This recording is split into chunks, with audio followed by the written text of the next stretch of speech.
창조주 하나님께서 피조물인 인간에게 당신의 뜻을 알려주시는데 그것을 계시라고 부릅니다. 그 중에는 누구든지 느낄 수 있는 보편적이고 일반적인 계시가 있고 그런가 하면 특별한 계시도 있습니다. 그런데 그런 다양한 종류의 계시들 중에서 우리에게 주어진 가장 분명한 계시는 하나님의 말씀인 성경입니다. 성경을 통해서 우리는 하나님의 속성을 알 수 있고 성경을 통해서 우리는 하나님의 우리를 향한 뜻도 발견할 수 있습니다. 그런 까닭에 정말로 내가 하나님을 알고 싶고 하나님의 뜻을 발견하기 원한다면 다른 어떤 것보다 우선해서 우리는 성경을 읽어야 하는 것입니다. 그런 까닭에 시편의 저자는 오직 여호와의 율법을 즐거워하여 그 율법을 주야로 묵상하는 자가 복 있는 사람이다라고 분명하게 규정한 것입니다. 그런데 문제가 하나 있다고 하면 성경을 읽어도 이해하기가 힘든 경우입니다. 그런 경우가 많이 있습니다. 사복음서만 예로 들어도 마태복음, 마가복음, 누가복음은 여러분 읽으시면 쉽습니다. 이해하는데 어려울 것이 별로 없습니다. 반면에 같은 사복음서라고 해도 요한복음은 상대적으로 이해하기 힘든 내용이 많이 있습니다. 하나님의 뜻을 깨닫기 위해 내가 아무리 열심히 읽는다고 해도 이해가 안 되는 부분이 상당히 많이 있다는 말씀입니다. 예수님의 비유도 그렇습니다. 주님은 종종 비유로 말씀하셨습니다. 그런데 예수님께서 내가 왜 비유로 말씀하셨는지를 밝히셨습니다. 예수님께서 이렇게 말씀하셨습니다. 하나님 나라의 비밀을 아는 것이 너희에게는 허락되었으나 다른 사람에게는 비유로 하나니 이는 저희로 보아도 보지 못하고 들어도 깨닫지 못하게 하려 함이니라 그랬습니다. 보아도 보지 못하고 들어도 깨닫지 못하게 하기 위해서 나는 비유로 말한다 이런 얘기입니다. 그런 까닭에 주님의 비유는 읽어도 무슨 뜻인지 이해하기 힘든 경우가 종종 있습니다. 신학적인 지식을 이용해서 잘 해석해야만 이해가 되는 그런 비유가 적지 않다는 말씀입니다. 그러니 이런 문제는 성경을 주야로 묵상한다고 해서 해결되는 것은 아닙니다. 아무리 읽고 아무리 묵상해도 이해가 되지 않는데 어찌하겠습니까? 그런 까닭에 이런 경우는 내가 몰라서 못했습니다 라고 하는 변명이 가능합니다. 말씀이 어려워서 읽어도 이해가 안 되는데 그 이상의 것을 기대할 수는 없는 것입니다. 모르면 못하는 것이 맞습니다. 그런데 그 반대의 경우도 있습니다. 오늘은 그 반대의 경우를 생각해 보려고 합니다. 하나님께서 너무나 분명하게 당신의 뜻이 이거다라고 계시해 주셨기 때문에 모른다고 변명할 수 없는 경우입니다. 그런 경우도 많이 있는데 그 중에 하나가 오늘 본문으로 읽은 잠언 6장 16절부터 19절의 말씀입니다. 본문에서 잠언의 저자는 하나님께서 미워하시는 것들이 무엇인지를 아주 분명하게 구체적으로 우리에게 말씀하고 있습니다. 사도 바울이 3번에 걸쳐서 전도 여행을 했습니다. 3번째 전도 여행을 끝마칠 때에 그는 갑자기 예루살렘으로 돌아갈 것을 결심을 합니다. 그때 그는 3년 동안 함께 동고동락했던 장로님들, 교우들을 다 불러 모읍니다. 그리고 가지 말라고 하는, 예루살렘으로 가면 위험할 수 있으니 가지 말라고 하는 그 장로님들에게 사도 바울이 이런 고백을 했습니다. 보라, 이제 나는 심령의 매임을 받아 예루살렘으로 가는데 거기서 무슨 일을 만날는지 알지 못합니다.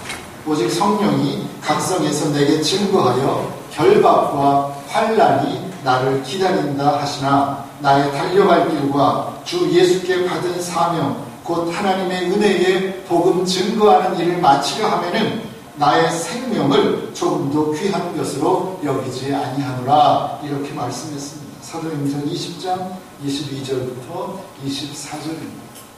주님께서 내게 주신 사명을 생각하면 내 생명도 조금 더 귀한 것으로 여기지 않는다라고 하는 담대한 고백입니다. 사도 바울은 믿음의 동역자들에게 함께 동고동락했던 믿음의 동역자들에게 그렇게 고백하고 결박과 환난이 죽음이 기다리는 예루살렘으로 떠나갑니다. 그 후에 세월이 흘러서 사도 바울은 로마에 옥에 갇혀 있습니다. 그 인생의 말년입니다. 그 옥 속에서 쓰여진 글들이 여러 개가 있는데 그 중에 하나가 빌립보서입니다. 사도 바울은 빌립보서에서 이렇게 고백했습니다. 나의 간절한 기대와 소망을 따라 아무 일에든지 부끄럽지 아니하고 오직 전과 같이 이제도 온전히 담대하여 살든지 죽든지 내 몸에서 그리스도가 존귀되게 하려 하나니 이는 내게 사는 것이 그리스도니 죽는 것도 유익함이니라. 내게 사는 것이 그리스도이니 죽는 것도 유익함이니라. 사도 바울은 한층 더 성숙한 믿음의 고백을 합니다. 그리스도가 내 안에 계시니 이제는 죽어도 좋다. 죽는 것도 내게 유익하다 고백합니다. 사도 바울은 그렇게 헌신했습니다. 자신의 생명조차도 귀한 것으로 여기지 아니하고 오직 하나님의 영광을 위하여 복음을 위하여 맡겨진 사명을 위하여 자신의 모든 것을 바쳐 충성했습니다. 저는 그리스도인에게 있어서 그것이 최선의 삶이라고 믿습니다. 언젠가 우리에게도 그런 최선의 삶을 살아내는 날이 오기를 소망합니다. 먹든지 마시든지 무엇을 하든지 하나님의 영광을 위해서 할 날들이 우리에게도 반드시 오기를 소망합니다. 오늘은 그날을 소망하며 지금 여기서 내가 해야 할 일이 무엇인가를 생각해 보려고 합니다. 이런 것들입니다. 내가 지금 당장 하나님의 일을 위해 내 생명까지 내어놓지는 못한다고 할지라도 지금 하나님께서 미워하시는 일들은 하지 않는 것입니다. 최선의 삶이라고 하는 큰 목표를 저 앞에다 세워놓고 아직 그것은 안 되지만 우선은 하나님께서 미워하시는 일들을 하지 않는 것부터 시작하자는 말씀입니다. 그래서 오늘 본문이 하나님께서 미워하시는 것들이 무엇인지를 우리에게 가르쳐줍니다. 오늘 본문은 이렇게 시작합니다. 여호와의 미워하시는 것 곧 그 마음에 싫어하시는 것이 6, 7가지니라고 말씀했습니다. 6, 7가지니 그런데 7가지입니다.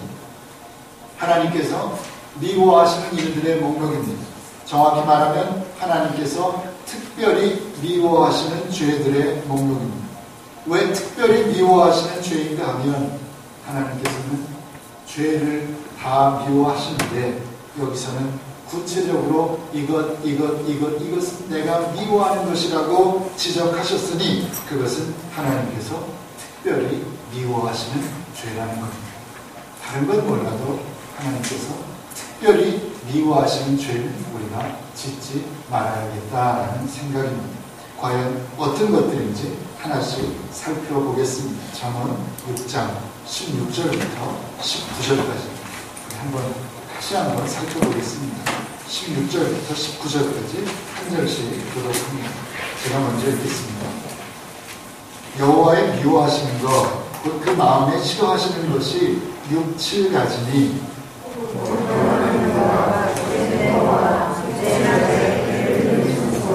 악한 계교를 꾀하는 마음과 빨리 악으로 달려가는 발과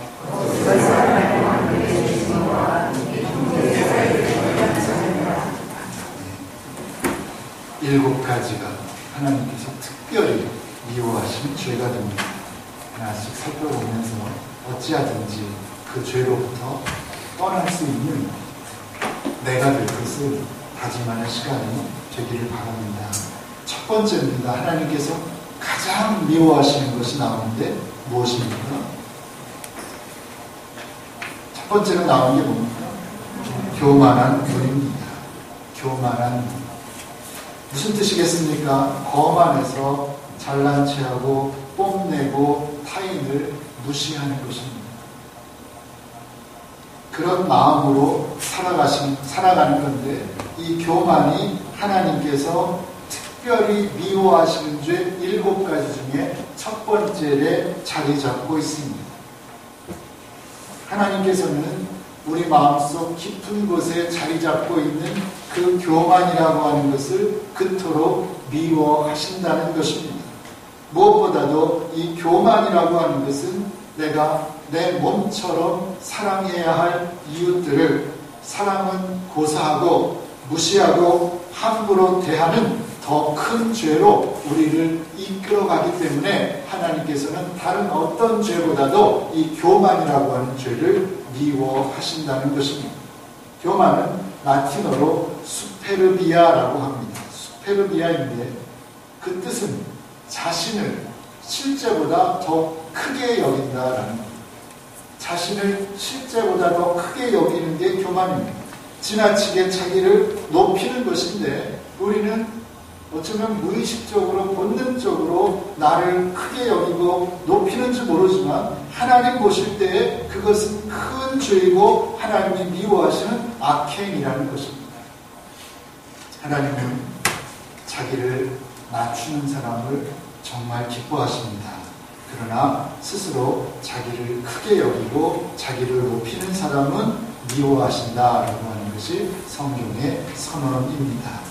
하나님께서는 이 땅에 주님을 보내셔서 우리에게 그리스도인의 삶이 어때야 하는지를 분명하게 보여주셨습니다. 하늘 보좌를 버리시고 이 땅에 오신 주님은 내려가고 또 내려가고 더 내려가고 더 내려가서 내려갈 데가 없는 데까지 내려가셨고 거기서 우리를 위해 죽으셨습니다. 그렇게 행동으로 확실하게 보여주셨습니다. 그런데 그럼에도 불구하고 하나님의 뜻을 외면한 채 교만한 마음으로 사는 사람을 하나님께서 기뻐하실 까닭이 없는 것입니다. 우리가 하나님의 자녀라고 하면서 하나님을 사랑한다고 고백하면서 하나님이 그토록 싫어하시고 미워하시는 일을 계속한다면 그것이 말이 되겠습니까? 우리의 교만한 마음속에는 하나님이 계실 수가 없습니다. 기억하시고 하나님이 기뻐하시는 겸손한 마음을 회복할 수 있는 우리 모두가 될 수 있기를 바랍니다. 거만은 무엇입니까? 거만은 건방진 것을 말합니다. 히브리어로 나온인데 넘친다는 것입니다. 넘치는 게 거만입니다.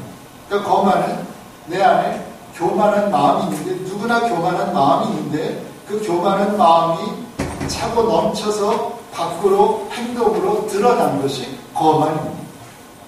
교만한 마음이 내 안에 있는 것까지 어떻게 하겠습니까? 우리가 노력해서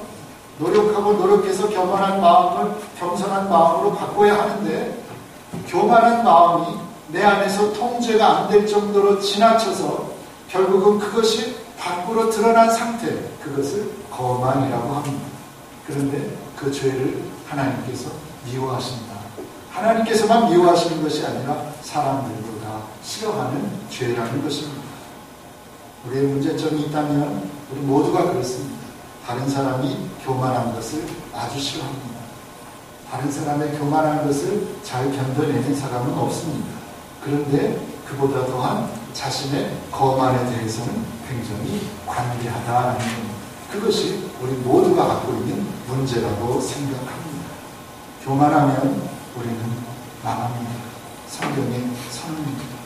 교만한 사람 하나님께서 대적하시고 하나님께서 물리치십니다. 교만한 사람은 하나님 앞에 설 수 없습니다. 더군다나 거만하기까지 하다면 우리는 반드시 패망할 것입니다. 성경의 선언입니다. 이제부터라도 우리 노력해서 하나님이 미워하시는 큰 죄인 교만과 거만으로부터 멀리 떠날 수 있는 저와 여러분들 되시기를 바랍니다. 하나님이 미워하시는 첫 번째로 뭡니까? 교만한 마음. 교만한 마음이 밖으로 나와서 거만하게 드러나는 것, 하나님께서 가장 싫어하시는 죄입니다. 두 번째는 무엇입니까? 두 번째는 거짓된 혀라고 말씀합니다.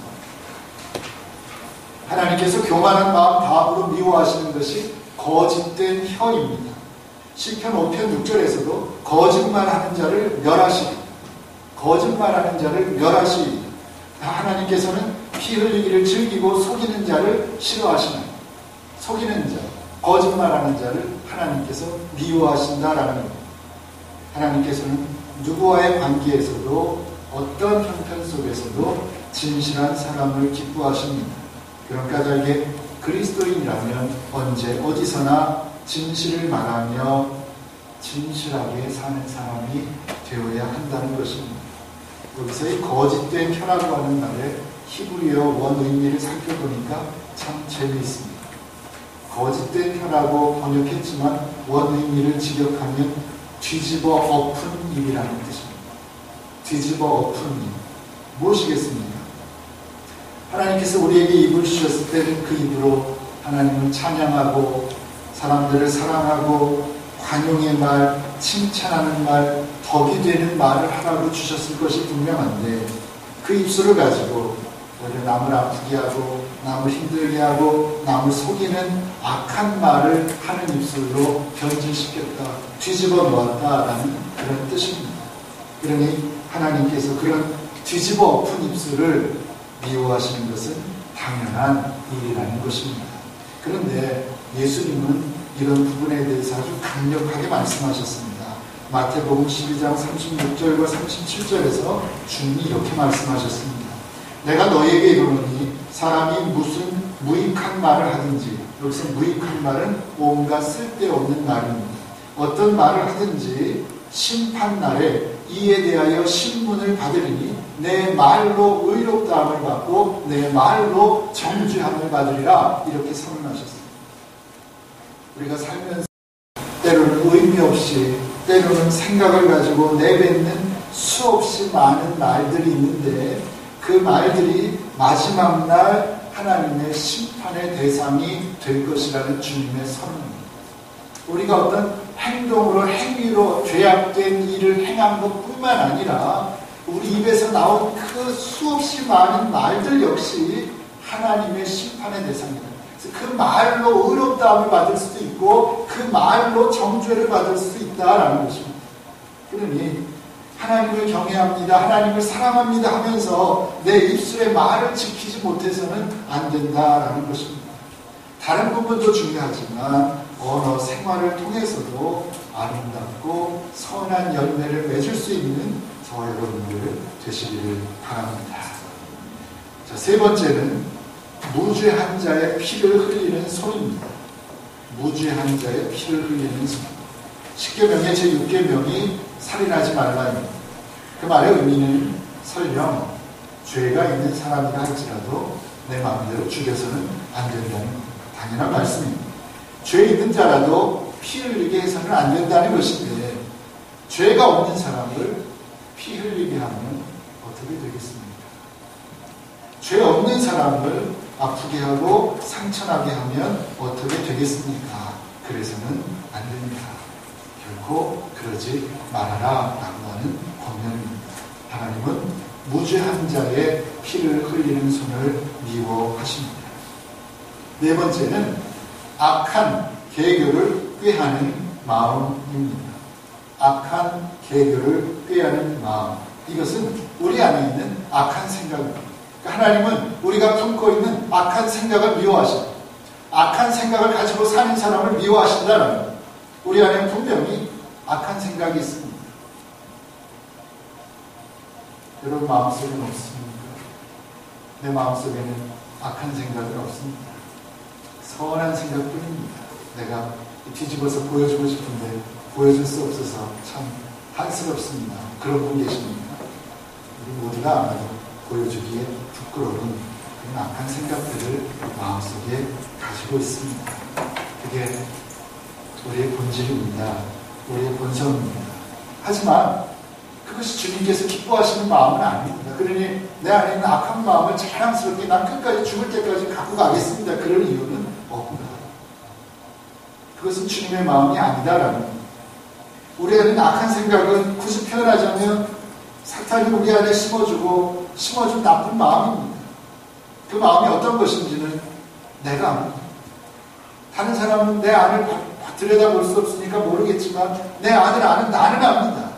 하나님이 기뻐하지 않으십니다. 아니, 오늘 본문에 있는 대로 미워하십니다. 괜찮다 하지 마시고 또 방심하지 마시고 내 안에 있는 악한 마음들, 악한 생각과의 전투를 끝까지 열심히 감당해내는 저와 여러분들 되시기를 바랍니다. 다섯 번째는 빨리 악으로 달려가는 발. 옛날 것을 번역해서 말들이 그렇습니다. 빨리 악으로 달려가는 발. 이건 뭐겠습니까? 우리가 선을 행하는 데 있어서는 어떻습니까? 대체로 미지근하고 서투르고 더디고 그렇습니다. 좋은 일 하는 데는 그렇습니다. 그런데 반면에 어떤 이해관계가 걸려 있으면, 물질적인 이해관계가 걸려 있으면 그런 경우는 반대입니다. 예외 없이 빠릅니다. 진지하고 뒤로 미루는 일도 없습니다. 교회 일은, 선한 일은, 내가 손해보는 일은 좀 뒤에 밀어놓기도 하고 서투르고 미지근하고 그런데 반대로 어떤 다른 이익이 걸린 일은 굉장히 열심히 합니다. 실제로 그렇습니다. 그런데 성경은 우리에게 도전을 합니다. 그리스도인인데 너희가 마냥 그렇게 살아도 되겠느냐. 반대로 세상의 일도 빨리 하는 만큼 교회 일도 하나님을 위한 일도 선한 일도 그렇게 급하게 빨리 좀 하면 안 되겠느냐라는 말씀입니다. 그래서 긍정적인 면에서 선을 행하는 일에도 민첩한 사람들 되시기를 바랍니다. 여섯 번째는 거짓을 말하는 망명된 증인을 하나님은 미워하십니다. 이것은 알고 있으면서도 사실을, 진실을 알고 있으면서도 거짓으로 증언하는 것을 말합니다. 그런데 하나님께 이것보다 더 큰 모독은 없다라는 것. 왜? 하나님의 이름을 걸고 하나님께 맹세하고 한 증언인데 하나님의 이름을 걸고 거짓말을 할 때 하나님은 그 사람을 미워하신다라는 겁니다. 이렇게 보면 하나님께서 특별히 미워하시는 죄에 대해서 생각하는데 7개를 말씀하는데 그 중에 거짓말에 관한 말씀이 벌써 2개나 나오고 있음을 발견하게 됩니다. 그처럼 하나님은 거짓을 미워하십니다. 정말 어려운 부분이죠. 이 땅에서 거짓된 세상에서 정직하게 진실하게 산다는 것만큼 어려운 일이 어디 있겠습니까? 그러나 성경은 분명히 권면하는 것이지요. 거짓된 세상을 살아가는 건 맞지만 너희도 거짓된 세상에서 거짓으로 산다면 너희가 나와 무슨 관계가 있단 말이냐. 너희가 진정 내 자녀라고 한다면, 너희가 진정 그리스도인으로 살기로 결단했다면 아무리 너희가 사는 세상이 거짓된 세상이라도 너희들은 진실되고 정직하게 살아야 되는 것이 아니냐라고 하는 것이 성경의 우리를 향한 외침인 것입니다. 하나님은 분명히 거짓된 것을 미워하십니다. 아주 미워하십니다. 그런 면에서 항상 진실하게 말하고 진실하게 행동하기 위해서 정말 애쓰고 또 애쓰는 우리 모두가 되어야 하는 것입니다. 마지막으로 7번째는 형제 사이를 이간하는 자를 하나님께서 미워하십니다. 주님께서 산상복음에서 이렇게 말씀하셨습니다. 화평케 하는 자는 복이 있나니. 누가 보겠습니까? 화평케 하는 자는 복이 있나니 저희가 하나님의 아들이라 일컬음을 받을 것입니다. 그랬습니다. 이걸 뒤집어서 말하면 어떻게 됩니까? 형제 사이를 이간하는 자는 화가 있나니 사탄의 아들이라 일컬음을 받을 것입니다. 그렇게 됩니다. 우리가 믿는 하나님은 사랑의 하나님이시고 화평의 하나님이십니다. 그렇기 때문에 죄로 인해서 하나님과 우리 사이가 완전히 막혔는데 그 막혀있는 담을 허시기 위해서 당신의 독생자를 이 땅에 보내시고 십자가에 달려 죽기까지 하신 것입니다. 그런 하나님께서 서로 사랑을 하고 만나기 위한 이웃에 대해서 악의를 가지고 말을 하고 없는 말을 하고 나쁘게 과장하고 그래서 사람 사이를 형제 사이를 갈라놓는다고 하면 그것을 기뻐하실 까닭이 없는 것입니다. 언제 어디서나 화평하게 하고 화목하게 하는 역할을 감당할 수 있는 여러분들 되시기를 바랍니다. 하나님께서 미워하시는, 특별히 미워하시는 죄 7가지를 간단히 살펴봤습니다. 여러분, 저는 6장 16절부터 19절에 있는 말씀 여기서 끝나지 마시고 집에 가셔도 읽어보시고 또 읽어보시고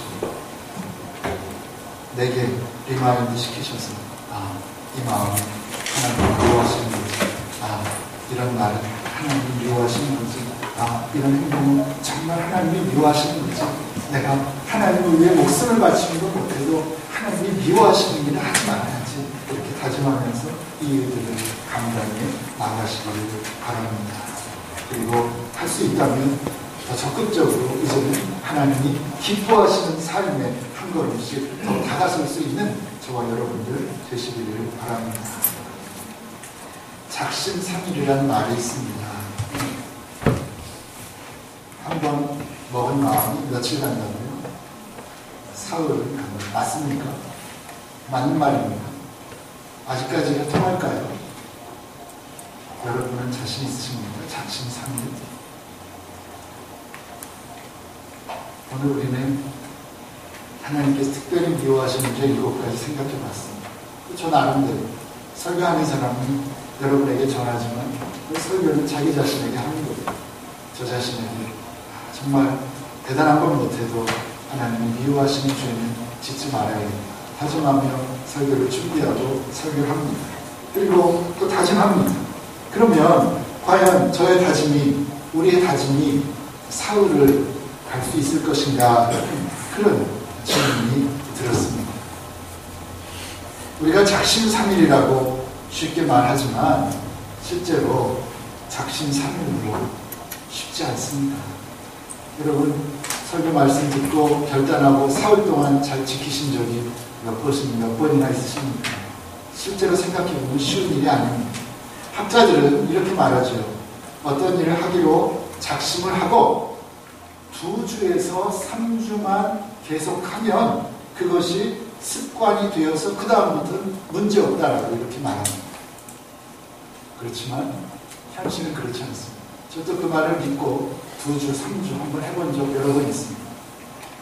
2주, 3주가 돼서 되는 것 같아도 어느 순간에 무너져 버리는 것이 오늘 우리의 모습입니다. 적어도 저의 경험에 비추어 보면 그렇습니다. 그러면 어떻게 해야 되겠습니까? 마음 먹는다고 되는 게 아니라고 하면 어떻게 해야 되겠습니까? 일근 천하무난사라고 하는 말이 있습니다. 오래전에 한번 나누었는데, 일근 한 가지로 근면하면 천하무난사라, 세상에 어려운 일이 없다라는 말입니다. 우리가 일관되게 초지일관에서 근면하기만 하다면, 성실하기만 하다면 이 세상에 어려운 일은 없다는 것입니다. 맞는 말입니다. 답은 성실과 근면입니다. 작심삼일하고 작심하고 일을 하지만 우리 반드시 넘어집니다.